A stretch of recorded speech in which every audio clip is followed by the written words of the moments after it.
Sir, आज आप लोग का एक दिवसीय धरना प्रदर्शन एपीआई के द्वारा हुई, किस विषय को लेकर आप लोग धरना प्रदर्शन? सर, ये जो एक दिवसीय यहाँ पे धरना प्रदर्शन चल रहा है, अनुसूचित क्षेत्र के अंदर में नगर पालिका, नगर निगम, महानगर निगम आदि चुनाव कुछ वर्षों से विगत दशक से चल रहे हैं। अम्बेडकर राज पार्टी ऑफ इंडिया ने जब इस बात को नोटिस किया, देखा कि शेड्यूल एरिया के अंदर में जिस तरह से जबरन नगर पालिका चुनाव किया जा रहा है, जो अनुच्छेद 243 एम और 243 ZC का जो है वॉल्यूशन है, तो इसको लेकर के चाईबासा और चक्रधरपुर के जो जिला कमेटी है अम्बेडकर राज पार्टी ऑफ इंडिया और साथ में प्रदेश अध्यक्ष राजीव मुर्मू अम्बेडकर राज पार्टी ऑफ इंडिया, इस विरोध प्रदर्शन के लिए, एक दिवसीय विरोध प्रदर्शन के लिए हम लोग यहाँ पर इकट्ठे हुए हैं। सर, आज आप लोग एक दिवसीय धरना प्रदर्शन नगर पालिका के खिलाफ आप लोग कर रहे हैं जी। तो अगर एक देखा जाए तो संविधान का साफ साफ वायोलेशन है, लेकिन सरकार फिर भी क्यों इसको जबरदस्ती थोपने का प्रयास करते हैं, जबरदस्ती लागू क्यों करते हैं? जी जी, मैं विधायिका के जो फॉर्मेशन है और प्लस जो लोग नगर पालिका के लिए अधिसूचना जारी कर रहे हैं, मुझे लगता है कि उन्होंने संविधान को ठीक से नहीं पढ़ा है। ये जो अनुसूचित क्षेत्र है, वहाँ पर जो शासन प्रशासन का जो नियंत्रण है, जो कंट्रोल है एडमिनिस्ट्रेशन का, वो राष्ट्रपति और राज्यपाल के माध्यम से होता है।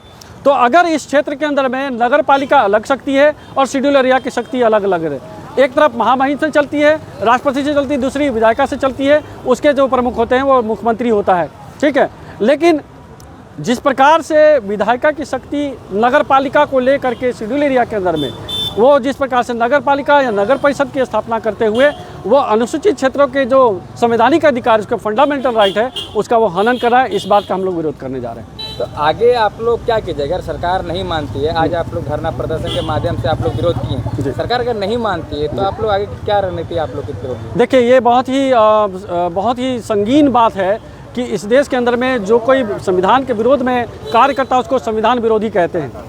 शेड्यूल एरिया के अंदर में जिसकी नोटिफिकेशन अभी तक राष्ट्रपति या राज्यपाल के द्वारा जारी नहीं किया गया है, चाहे वो क्या बोलते हैं कि थाने क्षेत्र का विस्तारीकरण हो या नगर पालिका का हो, ठीक है, तो मेरे ख्याल से तो इलीगल चल रहा है। मैं उसको इलीगल कहता हूँ, गैर कानूनी है।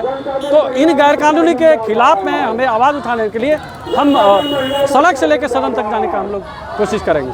अभी तक आप लोगों ने इसके खिलाफ नहीं, हम सुने कि आपके राष्ट्रीय अध्यक्ष धीमान विजय मानकर काफ़ी पिटिशन वगैरह कर चुके हैं, तो क्या क्या अगर आप लोग संक्षिप्त में अगर इस पर बात को आप लोग कर सकते हैं? जी, 2019 में उन्होंने इंडिजिनियस राइट को लेकर के, और क्योंकि इंडिजिनियस राइट ऐसा महत्वपूर्ण विषय है जिसमें भारत के आदिवासियों को उसकी डिग्निटी और आइडेंटिटी अभी तक उसको प्रदान नहीं किया गया।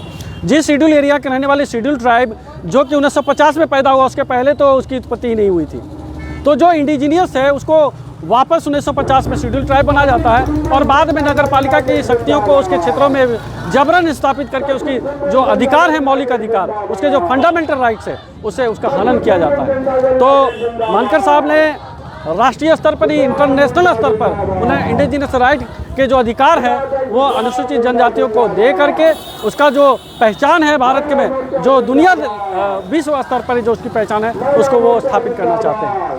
सर, आप पार्टी के झारखंड प्रदेश के अध्यक्ष हैं, तो आप झारखंड के लोगों को आप क्या संदेश देना चाहेंगे? क्यों कैसे इस सारी जो समस्याएं झारखंड में पैदा हुई, पूरे भारत में पैदा हुई, उन सारी समस्याओं को लेकर आप जनता को क्या संदेश देना चाहेंगे? जी देखिए, अम्बेडकर राज पार्टी ऑफ इंडिया केवल आदिवासियों का ही पार्टी नहीं है, ये इस देश के 140 करोड़ भारतीयों की पार्टी है।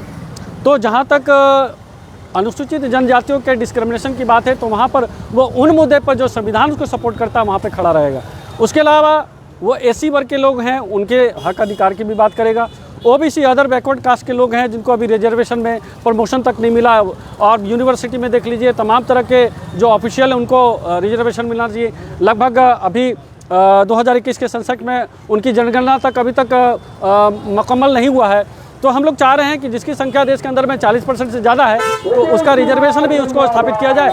इसके अलावा हम लोग माइनॉरिटी के लोगों को इस देश के अंदर में जितने माइनॉरिटी के लोग हैं उनके अधिकारों की भी बात करें, और जो जनरल लोग हैं उनके भी संविधान अधिकारों की बात करें। ये सिर्फ आदिवासियों के हक अधिकार की बात नहीं करता है, 140 करोड़ भारतीयों की बात करता है। ठीक है, धन्यवाद। मारुति जी, आज आप लोग एक दिवसीय धरना प्रदर्शन किए, किस विषय को लेकर आप? नगर पालिका नगर परिषद चुनाव के विरोध में। जब से भारत देश आज़ाद हुआ, अनुसूचित क्षेत्र में गैर संवैधानिक है, और नहीं तो यहाँ पहचान हम लोग का मिट जाएगा। जल जंगल जमीन से बेदखल हो जाएंगे। बिना ग्राम सभा का जल जंगल जमीन सब पूरा छीना जाएगा। हम लोग को इंडिजिनस राइट मिला नहीं है।